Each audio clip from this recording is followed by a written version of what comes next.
Scarred by nightmares.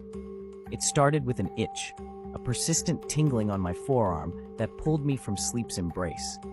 As I flicked on the harsh overhead light, my eyes locked onto a jagged scar that hadn't been there the night before. Its shape was eerily familiar, echoing a twisted symbol I'd seen in my dreams that grew darker with each passing night. I tried to dismiss it as a bizarre coincidence, but a creeping dread settled in my gut. The scar seemed to pulse, a silent warning that the boundary between dreams and reality was thinning. Days turned into weeks, and sleep became a luxury I couldn't afford. When I closed my eyes, I was transported to a desolate landscape, a barren field under a sky twisted with storm clouds.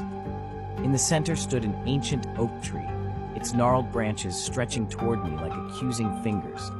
Each night, I was drawn closer to the tree, compelled by a force I couldn't comprehend. The scar on my arm throbbed in sync with my racing heartbeat, a sinister reminder of the tether binding me to this nightmarish world.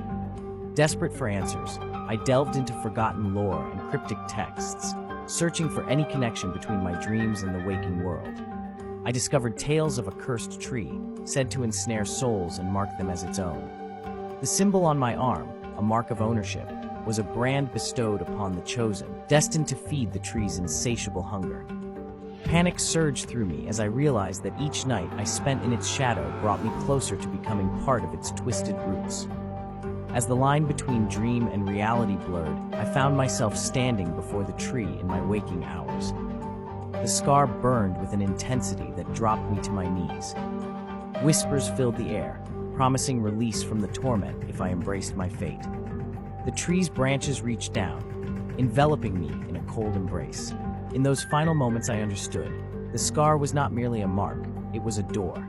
And now I was its keeper, forever bound to the nightmare I could no longer escape.